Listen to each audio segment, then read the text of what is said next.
Thank you all for coming today. I don't do a whole lot of shows, but this is a good show, and I'm glad I came to it. Glad to tell you the story. We've got a lot coming.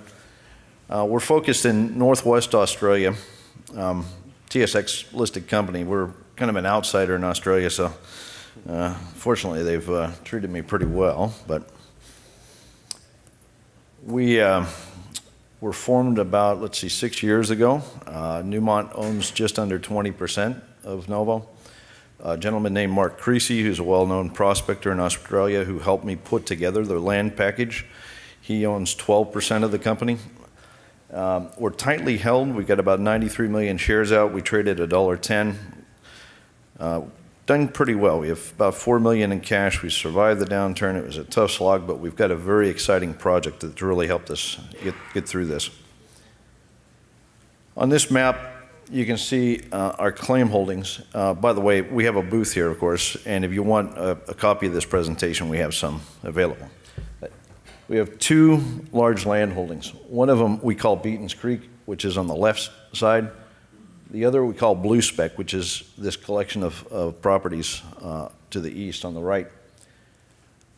At Beaton's Creek, we have one style of gold. Over here at Blue Spec, totally different style of gold. I'm going to talk about both of them. They're very, very interesting yet unusual properties.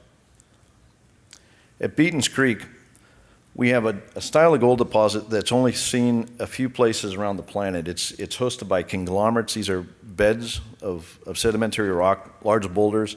Gold occurs in the matrix in these.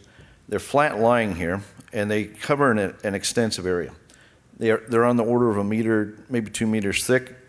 They're very sheet-like, very continuous, very predictable.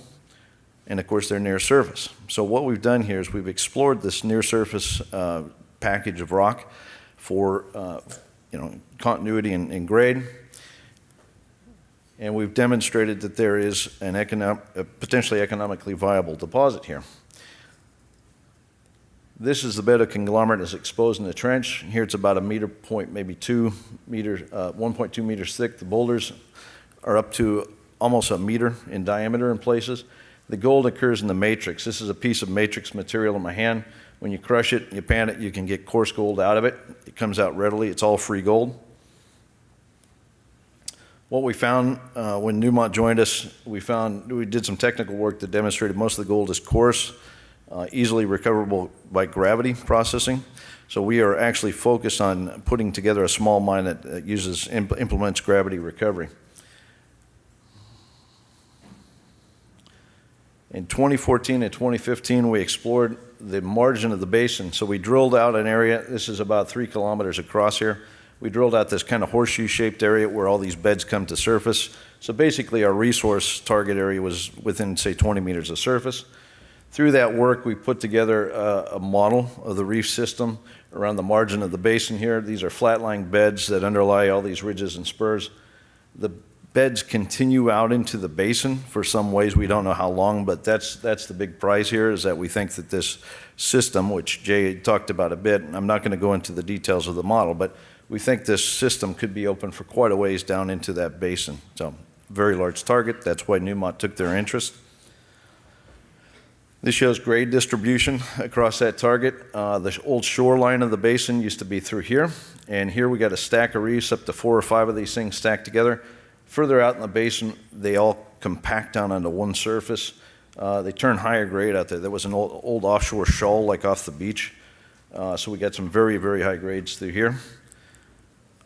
We put this resource together based on all that drilling and trench work we did. We have about 300,000 ounces measured and indicated, and another 260,000 ounces in inferred. That's the resource we're advancing. It's mostly near surface. A lot of that is oxide, and we're now looking at how we can mine this. Those images show how we think we can selectively mine this deposit. We put that to work. In these images, you'll see we used a bulldozer and excavator. Where this is oxidized, very soft rock, easily dug. The bulldozer was able to strip off the 2 or 3 meters of overburden. We used an 80-ton excavator to mine that bench, and we found the reef was nice and continuous. It was very well behaved. There weren't offsetting faults or anything. It was a very, very easy deposit to mine. This shows during the process of mining, the footwall sandstone is bright white, so when the digger's digging, he can see that white surface. Pulls back, this is the ore here. We mined about 25 or 30,000 tons over about 11 days. I mean, the cost was very, very low for this exercise. This shows the bench model. This was our predicted grade model for that bench. The gray is the shape we mined. The average grade was predicted to be about 1.65 gram. The trench samples we collected across this bench came in at 2.78. We're now processing the rock we dug out of this, and we anticipate getting results that will tell us the accurate grade. You know, that coarse gold contributes to a nugget effect, and we got to understand what the grade is. That's the whole point of this exercise. We're processing it using a little gravity plant here. We have a crusher on the front end, takes the rock down to like pea gravel size. We're able to get the coarse gold out, like you see in that, the photograph on the right-hand side there, there's the pointer. We get the coarse gold out very easily with this little plant. A lot of the gold's still trapped in the matrix, but we analyze the tails out of the plant so we can then recombine that gold with the gold we recover, and we'll come up with an accurate assessment of grade here shortly. I anticipate a bump over the predicted grade. I think that the nuggets are going to contribute a significant amount of gold to this. Once we get that data in hand, we're looking at developing our commercial scale mine. The layout you see here with this blue footprint, that's the mine footprint itself. We have a gravity mill proposed here. We're very near to a town called Nullagine. There's a road, a highway right next to us. It's a very easy project to work on and develop. Over the next few months, we've got trial mining completing shortly by December this year. We're going ahead with the permitting for commercial scale mine. We're going to complete our PEA early next year using the data from the trial mine. We hope to construct and be in production sometime late next year.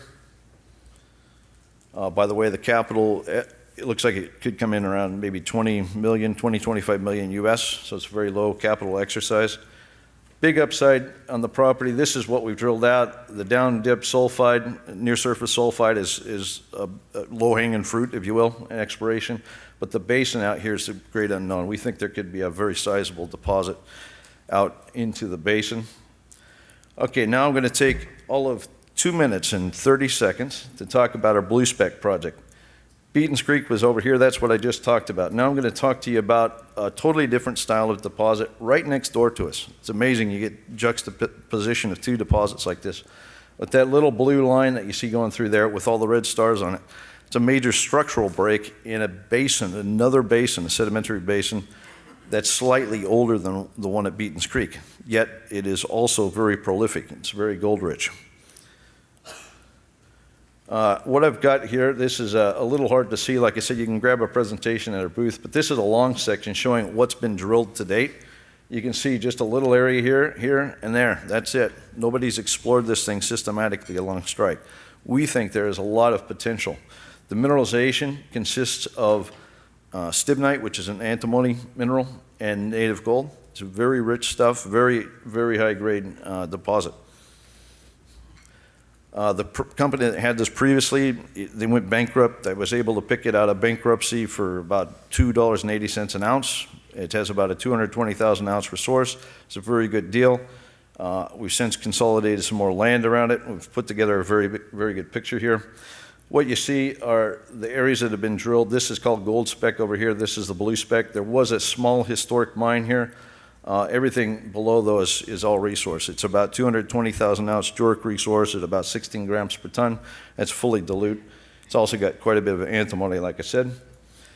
What we're doing is we want to expand this thing. I think that if we can get this thing up to maybe 500,000 ounces of very high grade, we can go ahead and look at a development scenario. The Blue Spec chute you can see down here, the way we've got it modeled, it's wide open at depth, so we're drilling a series of holes down in this area to try to extend that thing. Up here at Gold Spec, you can see this chute is dipping this way. We're encircling that with drill holes right now. The first results came out about a week ago. This is that down dip extent at Blue Spec. You can see we hit 2.5 meters of whatever it is, almost 60 grams per ton here. We've got a series of holes, 3 more holes down in here. We're just about to complete. But back to Gold Spec, this area is quite interesting. We've got about, I think, 5 or 6 holes in there now, so we'll have good news. We should tap wood. We'll have good news. But this area looks quite interesting. So long story short, good exploration story in conjunction with a good development story, both in the same area. A lot of synergy there. Drilling a lot of what I call far field targets too. And as we get results from those are along the blue spec shear. We should see quite a few new shoots develop in the course of exploration. All right, thank you.